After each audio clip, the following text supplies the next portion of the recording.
Bonjour, chers membres de ce forum et chers experts de ce forum et tous les forces de maintien de l'ordre qui sont dans ce forum. Je vous envoie ces deux images que je viens de vous envoyer. C'est parce que la plateforme syndicale a fait une descente hier à Boumyobel pour rencontrer le commandant du peloton motorisé. À notre grande surprise, un camion, pour d'abord vous relater les faits, un camion a eu un accident matériel. C'est-à-dire qu'il a cogné quelqu'un. Le camion le camion est un camion d'une grande entreprise de transport, c'est-à-dire Transafrique. Et a cogné un camion, a cogné une voiture. Et il y a eu un accident matériel. La gendarmerie a estimé, sans alcooltex, que le chauffeur était en état d'ébriété. Et le chauffeur donc n'était pas en état d'ébriété. Ils disent avoir déféré le chauffeur, pourtant le chauffeur est à Douala actuellement. Mais ils ont retenu le camion du transporteur pendant 10 jours. Pendant ces 10 jours, au premier moment de l'accident, cette entreprise citoyenne a demandé qu'on lui dise qu'est-ce qu'il faut faire. Le commandant des brigades a tourné et lorsque Transafrique attendait, le commandant des brigades n'était pas en place. Et 10 jours s'est écoulé et il demandait le paiement d'1 million pour les 10 jours, c'est-à-dire que 100 000 francs par jour. Nous avons vu le commandant de groupement à Yaoundé, nous avons appelé le commandant de groupement qui a dit qu'il fallait que nous payions 100 000 francs. Nous payons la moitié du délit. Nous sommes arrivés hier à Boumyobel.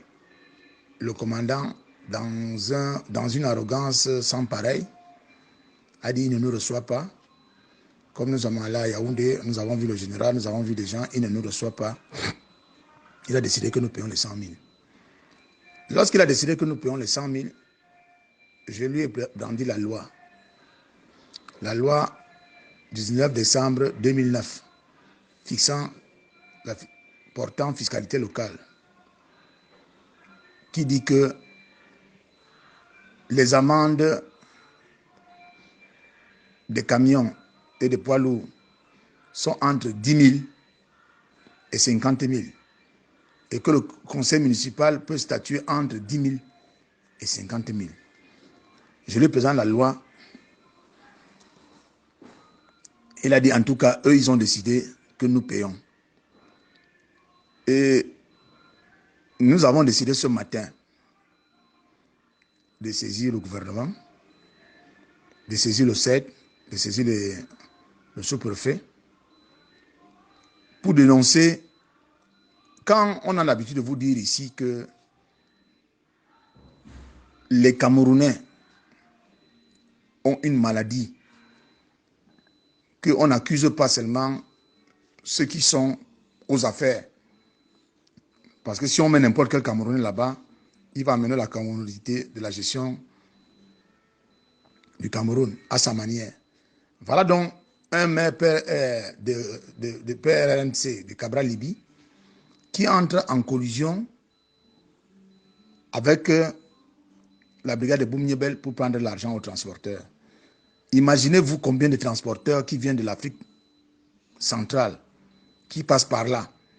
Et vous savez là où la régie financière de cette mairie se trouve, en Gomapoubi, 15 km du péage de Boumyobel. Vous pouvez vous imaginer quelle souffrance un Tchadien ou un Centrafricain peut avoir pour aller payer ses amendes. Parce qu'on vous dit qu'entre Ngomapoubi et Zeka, le pont est coupé. On a créé une déviation. Voilà donc les donneurs de leçons. Ceux qui disent que quand ils vont prendre le Cameroun, ils vont donner un Cameroun en rose. Qui se sont organisés rien qu'au petit niveau. C'est-à-dire que dans une petite localité, ils ont déjà commencé à escroquer les gens. Bon, comme nous n'allons pas nous laisser faire, au moins, nous au syndicat, nous connaissons nous défendre. Ce petit problème, nous allons saisir même le président de la République. Nous allons saisir la CONAC. Nous allons saisir toutes les instances. Voilà un peu, ce matin, vous-même voyez la souffrance et le courage quand quelqu'un décide d'être transporteur. Parce que pour être transporteur, il faut être courageux.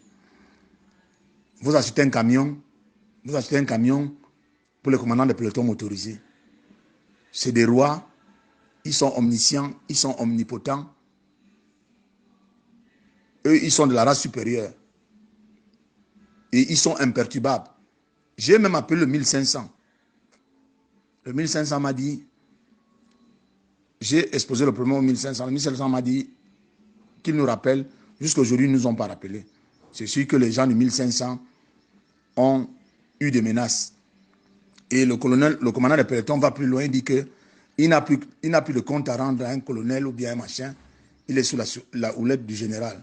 Donc, comme il est sous la houlette du général, c'est le général qui lui envoie aller faire ce qu'il est en train de faire là. Et on ne va pas se laisser faire.